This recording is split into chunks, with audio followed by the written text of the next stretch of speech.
The college football playoff wants you to be angry. Now, why is that? Well, there's only 4 teams that can be made into the college football playoff. Now, that's a small sample size, and that's a small size of teams that can make the college football playoff when we see that there's multiple teams across multiple conferences, much like this year, who have the chance at making the college football playoff. But the thing that makes you angry is not that it's only just limited to 4, although that might, but the committee's rankings of it and what data points arguments are made for some teams to get in. A lot of it is conference bias sometimes. We see it a lot happen with the SEC and some other conferences, but mainly the SEC. The other thing that gets people angry is the inconsistency. Sometimes it'll be the strength of schedule, how a team's looked through the eye test. And then it'll be about the point differential. Did they cover the spread? How do they look when they beat this team? The head to head. All of those things go factored in to put in the 4 best teams. And that's what the committee this is what the committee and ESPN, they hold the rankings that's viewed on their network. And this is all what they want. The more views on your network equals the more money. And then the more attention with the chaos and all these rankings, because everyone, regardless of rankings is clickbait. Some people say, why are you putting this team ahead of others? This team shouldn't be ahead of others. Very rarely do we see a perfect rankings. And we've seen failed models like the BCS model, and now we're seeing the college football playoff. Only 4 best teams. And what the committee uses 4 best teams as kind of like an out for them to justify what they've done. So this is how the college football playoff committee wants you to be angry along with ESPN, because of course, the more views, the more money, the more attention to your network, all helps ESPN. What's going on, everyone? That's a small little sample size of the introduction to this video and a segment that obviously it's gained a lot of attention with the college football playoff committee. Florida State gets left out. Feel heartbroken for those kids, everyone within that program. The hardest job in the world has to be Mike Norvell as of right now, and especially in college football. How is he going to convince that team and recruits that even if they were to win all of their games, that they're going to make the college football playoff and compete for a national championship? Now, yes, the playoff gets expanded next year to 12 teams, but we're also seeing that in what's really interesting, the timeline of how these things are layered with, like, for instance, the Pac-12 and Oklahoma and Texas moving to different conferences. That just creates, it's like something redone all over again, right? It's only 4 teams, and that's a very small selection that you can get when there's not a small selection, but it's a very small choice between all of the teams that are competing and vying for a college football playoff. Well, with 12, but then you have conference expansion and all of this, it's just going to make it more difficult. So very soon, what's the ripple effect of this with the ACC? Because the committee just said that even if Florida State or an ACC team wins all of their football games, that they're not going to make the college football playoff. And with an expanded conferences like the SEC and the Big Ten, that's still not an ideal situation for teams in the ACC, especially Florida State. The ripple effect of this, I think, is the ACC kind of has is a mirrored image in a couple of years of what the Pac-12 is or isn't right now. That's a very possible situation, and it could very happen with teams like Miami, Florida State, Clemson. I think those 3 teams maybe look somewhere else, possibly, or the ACC just absolutely implodes in and of itself, and that's the ripple effect of these things. What's going on, y'all? That's, once again, like I just said before, that's a small segment into this. Wanted to answer the question that I'm going to have out there for this podcast and this video of why the college football playoff committee wants you to be angry, because rankings draws attention. The more attention is equals the more money, all of these sort of things, and it gets viewers. I don't know the statistics, but I'd bet pretty good money that the viewership for the recent college football playoff top four was probably one of its highest trends. And now let's just get to talk about this podcast. Appreciate all of y'all listening to this podcast. The links to my social media are going to be in the description. Make sure y'all go check that out. I appreciate all my followers, subscribers, those of you who shared this video. We've really been, business is booming with these views. So I appreciate all y'all listening to this podcast. It means a lot to me. And let's just get into this podcast. As y'all know, that's textbook.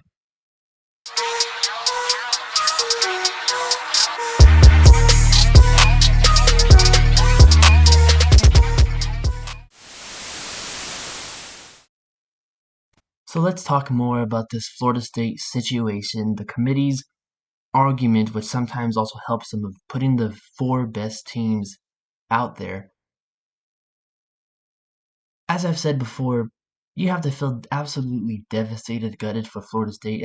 Mark Norvell has to have the hardest coaching job in college football right now to convince recruits and his players that even if they win their games, that they can still achieve their goals of a national championship and compete on the national landscape.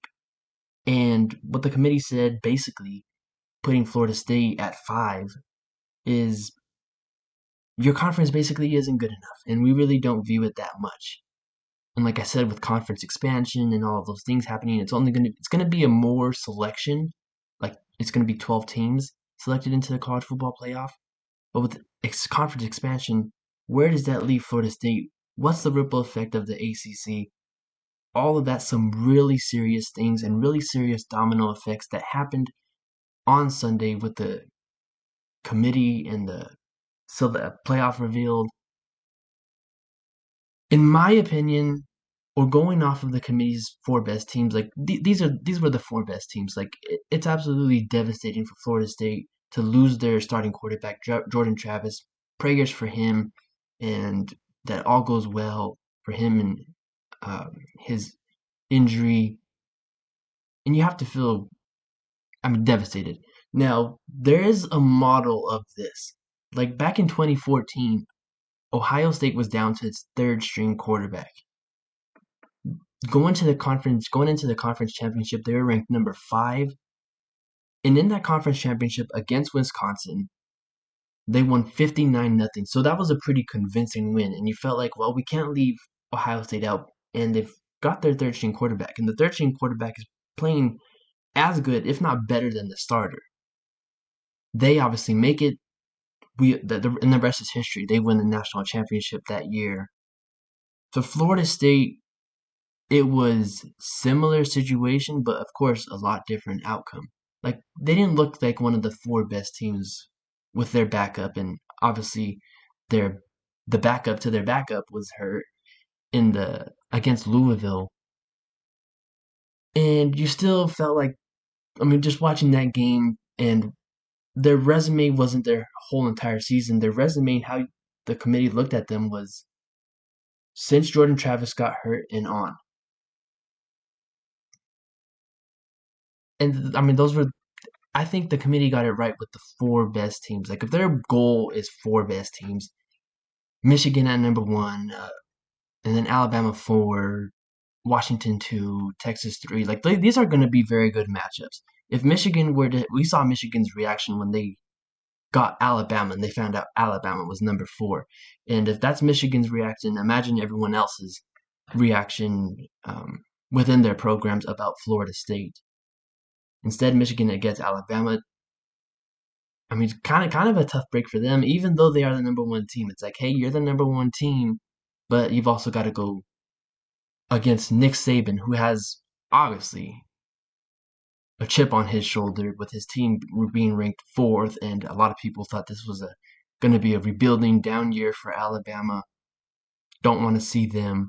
But I think, in my opinion, they got this right. You can't take Alabama without beating Texas because of the head-to-head, because Texas beat Alabama in the head-to-head 34-24 in Tuscaloosa. So if you're going to take Alabama, who, by the way, I've been talking about this and hammering on this a lot in before conference championship week, even in October. If Alabama were to beat Georgia, they definitely have to get in. And like I said, you can't take Alabama without taking Texas. Washington, Michigan, I mean, everything was in their hands. They took care of business. Washington beats a team not only once, but twice, and in conference championship week. That was a fantastic game overall. Probably game of the year, and I think the game of the year for college football was those two teams in October, and then we saw the outcome of that game and how that went down. Game of the year times two. I feel devastated for Florida State, but I also feel that the committee got it right. Let me know, everyone listening to this podcast, my followers, subscribers, what do y'all think? Did the committee get it right? Obviously, feel gutted for Florida State, but of course, did they get it right? And if they didn't, let me know who you think should have been the top four. Now, talking of conference championship week, talking about the game of the year times two, Washington, Oregon, last Pac-12 championship game ever, last Pac-12 game ever, and it didn't disappoint. These were two teams, obviously not only vying for a college football playoff spot, these were two teams really on a hot trend. Oregon, many thought Oregon, including myself, were going to win this football game just because of the type of athletes that they had and how close they were to still in that game in Washington in October. Had a couple of fourth down conversions gone their way, especially that one on the second to last drive that they had. They win that football game. Obviously, still comes down to the Pac-12 championship they're on, but many had a high rating for Oregon. Tough that they lost that game. Tough that Bo Nix goes out that way. We saw the emotions he had on the sideline after that game, but we have to give tremendous, tremendous credit to Washington. Listen, no one thought Washington was going to win this game. You even look at the point spread. I think the point spread for this game was a projected 9.5 or 10 points. So you saw how Vegas thought of this Pac-12 championship. And then for Washington to just take care of business, tremendous props to them. Now they get Texas in the semifinal. Don't know what game that is. If it's going to be the Rose Bowl or if it's going to be, I think it's the Sugar Bowl. Yeah, I think it is the Sugar Bowl in New Orleans. But that's going to be a good game. Obviously, two prolific offenses between Texas, Washington. Michael Penix, Quinn Ewers are balling out. The receivers that both these teams have now. Texas isn't going to have Xavier Worthy. He has a lower leg injury. Prayers for him. Hopefully he gets better soon.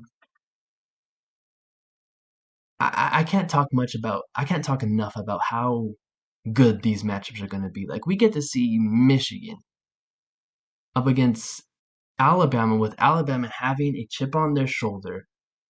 And like I said, with Nick Saban and revenge, or Nick Saban when he's counted out, is the most scariest coach on the planet.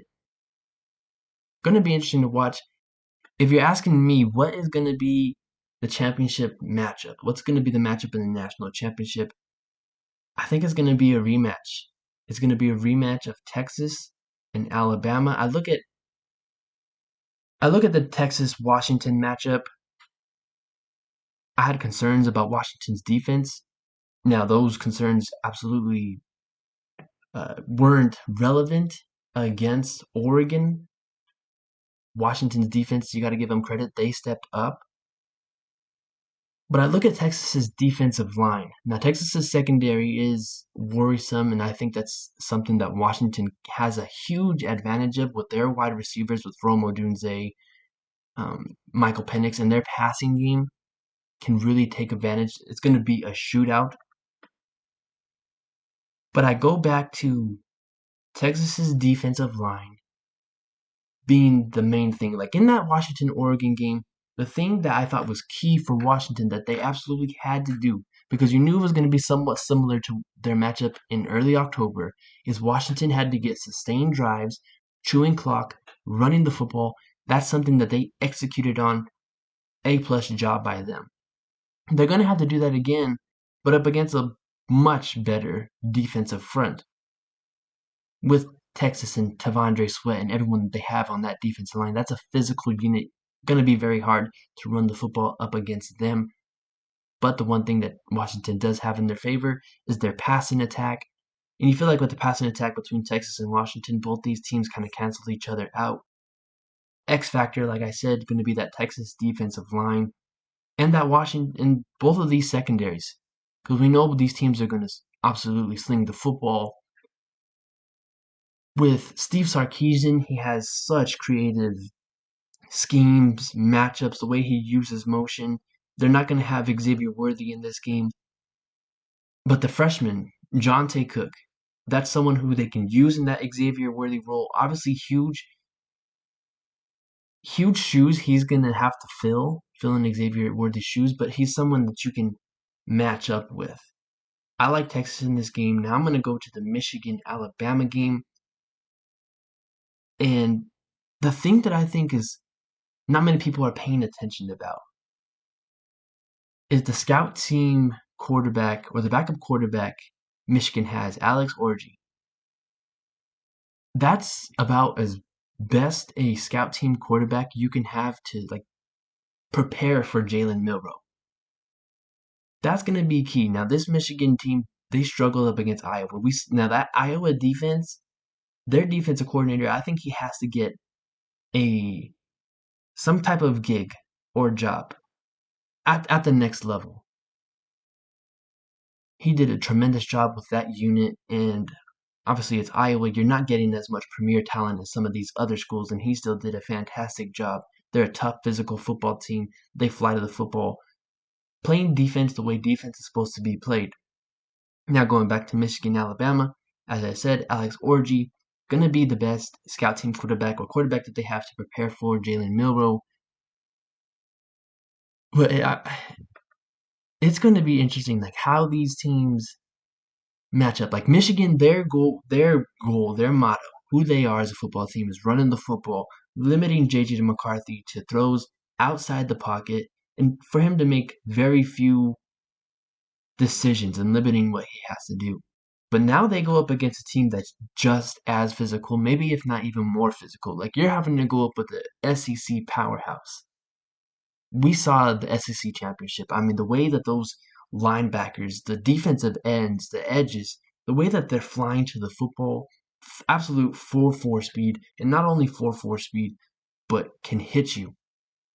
Physical, and that's Michigan's brand, but that's SEC. The SEC has that brand, but they take it to another level.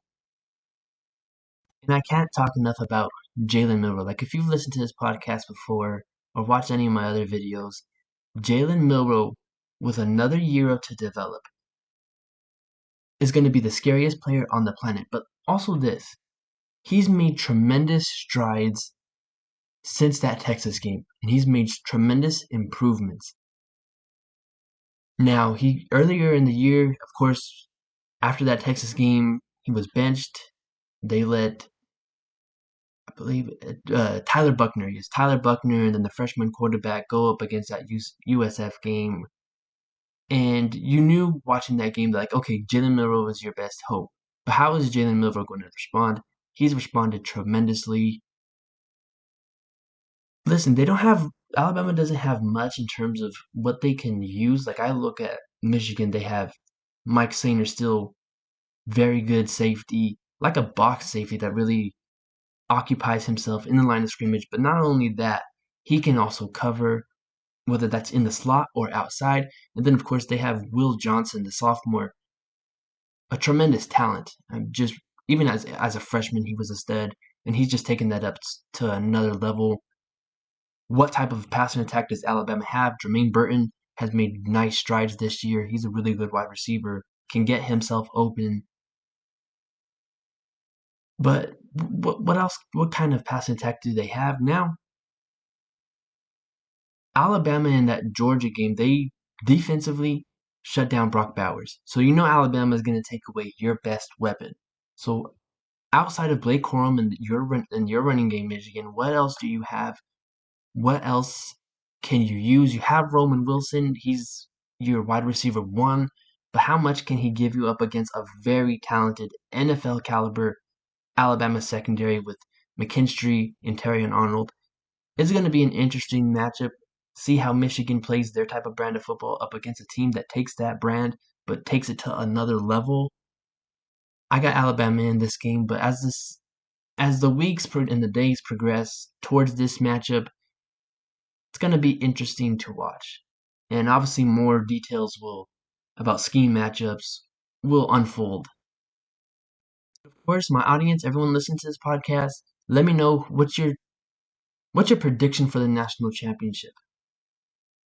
So the transfer portal is absolutely going crazy. It seems like every day you go onto social media, especially this time of year, and there's a handful and handfuls of recruits that are going into the transfer portal. But the one that I think caught a lot of people's attention, and maybe it really shouldn't have, maybe it did to you, was that Ohio State quarterback Kyle McCord, as of yesterday, put himself into the transfer portal. Now, this is like if you ask anyone in Ohio State, the reason why they lost that game is because the quarterback obviously threw two interceptions. One of them, he got his arm hit. He's facing pressure. I still think even if he's not facing pressure, there's a safety lurking over there across the middle of the field. It probably gets deflected, if not that, intercepted. But you don't hear starting quarterbacks in Power Fives or at programs on the level of Ohio State transfer. It's usually when they transfer, it's because you're looking at an incoming transfer or you're telling them it's going to be an open quarterback battle in the spring, going into August.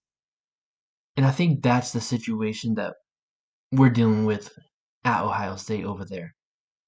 Obviously, there's tons of quarterbacks entering the portal. You have Cameron Ward, Dante Moore, Dylan Gabriel. He put himself in the transfer portal after having a year at Oklahoma. It's chaos, but it's also interesting too because it's like think of the NFL, like think of NFL free agency, but on a just completely different level. And that's what we have with the transfer portal. It's NFL free agency with players that you sign on to like let's just imagine you sign this guy and he's a really good player onto a contract in the NFL. And then all of a sudden they decide they're going a different direction, and that's now you're losing a star caliber player to another team. Now in college, are they paying them? Who knows? I mean, there's reports, but those are all reports and rumors. But think of it like that, on that type of kind of level, where you have a bona fide star you think is going to be on your roster until they aren't. And I think it was Mike Brown. I think he's the coach for North Carolina. He's the coach for North Carolina. He said, with the transfer portal, even if they're committed to your school and they're in the university, enrolled for classes and all of that, you still got to recruit them, and that's exactly what it is. Now, talking about the NFL, last night's game, a thriller, a classic. Cincinnati Bengals, Jacksonville Jaguars. Trevor Lawrence late in that game gets injured. Adam Schefter is reporting that it's a high ankle sprain. And considering Trevor Lawrence's immediate reaction that we all saw, to hear that it's a high ankle sprain is good news. We're obviously praying for Trevor Lawrence that he gets back on that field, that he's okay, and all of that. A significant blow to the Jacksonville Jaguars when the outcome is if they were to win that game, they're the number one seed in the AFC. But now with Trevor Lawrence going down and his status for a couple of games and the rest of the year is really unknown. Now you have the Houston Texans, Indianapolis Colts, both vying and in position to lead the division and win that division. Really gut-wrenching for the Jacksonville Jaguars, but I don't think all hope is lost. Like, you cannot go into this thinking all hope is lost into the season. CJ Beathard, listen, if it wasn't for that holding call on the right tackle, now was it a holding call? Was it not? they most likely win that game. He delivers a dime to Calvin Ridley inside the 5-yard line. They win that game, walk off, and then if the kicker misses, so there's all those types of outcomes, even without Trevor Lawrence, that you still could have won that football game. Now, talking about the Cincinnati Bengals, this is the year of backup quarterbacks. Like we are seeing on full display. If you didn't already know now about how important the backup quarterback is, now you kind of know, or you get the sense of how important they are. Multiple quarterbacks from star quarterbacks like Joe Burrow, all of them getting injured this year, and now teams that had playoff hopes, uh, even hopes beyond the playoffs, now having to rely on their backup quarterback. Jake Browning, he goes 32 of 37. I think it was 364 passing yards and 1 touchdown. There was a stat out there saying that he had the most passing yards this year of any Bengals quarterback. Massive credit to him and massive credit to the Cincinnati Bengals. Jake Browning was delivering that football. I mean, he was layering throws, understanding the mental aspect of the game, which is that, okay, if I see the safety is looking down into the box, so that tells me that I've got Jamar Chase and T. Higgins one-on-one on the outside. I'm trusting my playmaker to go make a play. And we're having this in-breaking route to the middle of the field, but there's a linebacker over there. It's pretty tight coverage to Jamar Chase.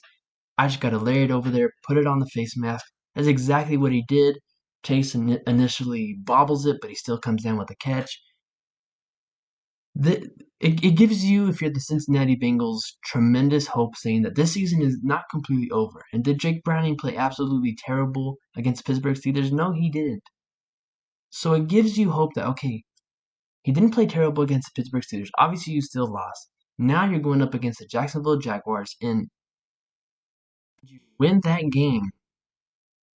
Tremendous confidence for this team, and they were, I think, one of the key aspects that was able to help them get this win was the way they utilized the screen game and how effectively and timely they were at it, along with their running game. Like it was a gap scheme. They don't have the guys on there that are agile enough to get up to the next level and make that key block.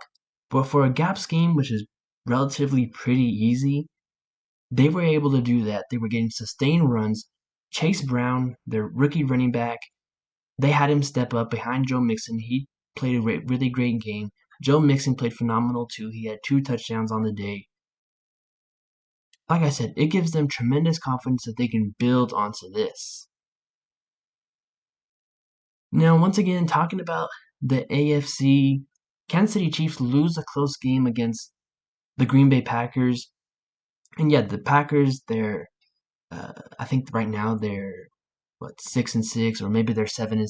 I don't know exactly what their record is, but as of the last couple of weeks, and as we saw on Thanksgiving against Detroit, this is a team that's trending upwards in the right direction. Jordan Love he's not playing like Brett Favre or Aaron Rodgers, but obviously you see his numbers the last couple of games. I think it was 4 touchdowns, or maybe it was 3 touchdowns against the Detroit Lions. He had a great game, and then now against the Kansas City Chiefs, these are 2 teams that are in the playoff picture right now. He's performing really well. Christian Watson stepped up big time. Now he did go down late in that game with an injury. Obviously, he's your number 1 receiver, so you're looking at you obviously want him to be healthy going forward. And then so it's tremendous credit for the Green Bay Packers, LaFleur, how they've turned this around, how Jordan Love has progressed, and we'll see, can he continue this late, and does this lead to a playoff stretch? Let me know in the comments if you think it does. But now talking about the Kansas City Chiefs.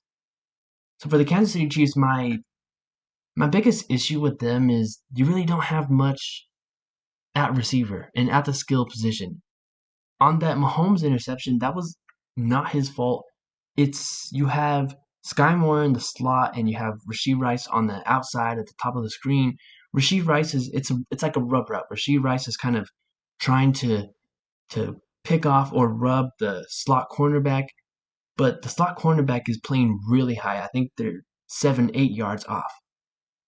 They understood. The Packers got to give them credit there. They understood that play. They know what's going to happen. But Rashee Rice, when you see the ball and you know that the defender is basically playing wide receiver, you then have to become the defensive back, swat it away, listen, you don't want penalties, but get a pass interference. That way you still keep the ball and the ball isn't turned over. Now, is that to say, is that a definition of all the Chiefs wide receivers? No, it's absolutely not. But what else do you have right now? Like Rashee Rice, he's really good. He's dangerous after the catch. Are they going to get him involved a little bit more? Travis Kelce, like I think we need more attention for Travis Kelce. Maybe he had an injury earlier in the year. Maybe is that still affecting him because he just doesn't seem to have the same wiggle, the same juice. Now, credit to a lot of these teams, they've finally figured out how they can play coverage or match coverage, layer coverage to Travis Kelce. So maybe there's a combination of things for the Kansas City Chiefs. Are they in full panic mode? No, because you have Patrick Mahomes at quarterback. Although it's looking like he's gonna have to play a playoff game on the road. Interesting. What does that look like? Let's just see it. Because we talk about him being this. He's the best quarterback in the world. He has all the talent and all of that. Let's see the competitor in him and that just absolutely take over, mentality in the game, especially when he's on the road, because we've seen him for a majority of the part at home. Now talking a little NBA in here, I know it's the NBA season, but I usually don't talk a lot about the NBA during this time of the year. Not because we've got college football and the NFL going on, but because I think it's an 82 game season. I think during March, February is where we start to find out about who's the playoff caliber teams, what teams are making strides, especially after the All-Star break and that sort of deal. But I will have to say, Tyrese Halliburton is becoming a star, borderline superstar these past couple of weeks. I mean, you just look at his last 6 games: 37 points, 16 assists, 5 rebounds, 33, 16 and 3, 26, 10 and 2, 33, 9 and 2, 44, 10 and 2, 26, 13 and 26, 13 and 10. I mean, just absurd. And what we saw in the game in season tournament actually not semifinals, quarterfinals up against the Boston Celtics, taking over games, clutch shots. Indiana Pacers basketball looks like it's back too, especially in the East. It's not a very talented Eastern Conference. Massive credit. I mean, he's playing MVP level right now, but of course, it is an 82 game season. Going to see how he does the rest of the way. But right now, superstar watch. And then the NBA in-season tournament. A lot of people were given this hate, a lot of heat. It's been a genius idea by Adam Silver. You got to remember what he's done. Like, you can say what you want about Adam Silver, but what he's done with the in-season tournament, the NBA play-in, I mean, it's incredible. It's good for the league. It brings a lot of attention. We get to see high stakes moments and stars compete. Especially if it's a loaded conference like the Western Conference or anything like that. We get to see star players going up against star players like we did in 2021 with LeBron James and Stephen Curry in the in-season tournament. We saw Ja Morant and the Memphis Grizzlies take their next step in not the in-season tournament, but in the play-in. Incredible. And then this in-season tournament, the reaction from the fans, how the players are playing for this game when it's not the NBA championship, but the financial incentive that's in there. And if you're a true competitor, you compete no matter what, even if it's just for bragging rights. And we're getting to see all of that on full display. This is, something we hated at first and we thought it was going to be absolutely ridiculous and dumb, and we're seeing the positive outcomes of it. Now, moving on to the NFL, but before I talk about that, those of you listening to this podcast, don't forget to like the video, subscribe, hit the bell, turn on post notifications, share this podcast out with others. Follow me on social media. The links will be in the links to my social media will be in the description. Now talking about the game we're all looking forward to. We all had it circled on our calendars dating back to January. San Francisco 49ers, Philadelphia Eagles. For the first two drives in that game, the Philadelphia Eagles controlled the game. It felt like, okay, this is going to be a blowout for Philadelphia. But one of the things that hindered them and that San Fran did really well is limit them in the red zone. Philadelphia, those first two drives, driving the ball down the field, able to get something in the run game, but having to settle for field goals, absolutely crucial. And then the last six drives, San Francisco had all touchdowns. Deebo Samuel had a stellar performance.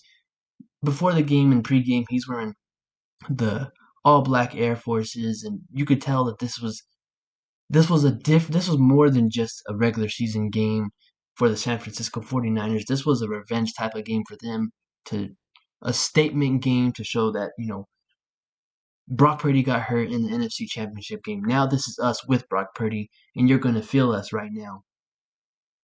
Statement game for them. They're obviously, watching that game, it feels like, okay, I'd be surprised if they weren't in the Super Bowl and if they didn't win it all. But still lots of games left to be played. Their schedule gets pretty easy. They're going to have to face Baltimore. That's one of the huge tests for them. But there's a very good path that they have for and chance for the number one seed in the NFC. And for the Philadelphia Eagles, it's been rough stretch for them, and it's been ugly. But the pretty thing about it is, in that ugliness, they've won football games. But I still think, what if they don't win the Super Bowl and if they don't achieve their goals this year, it's gonna be because of the back end of their defense, especially that secondary, and you can't run the football as well. Like DeAndre Swift, he's had his moments, but there's also not much working. Like there's not a whole lot of movement being made, not a lot of holes being created. Maybe that's the running back's vision, whatever it is, but the run game isn't working.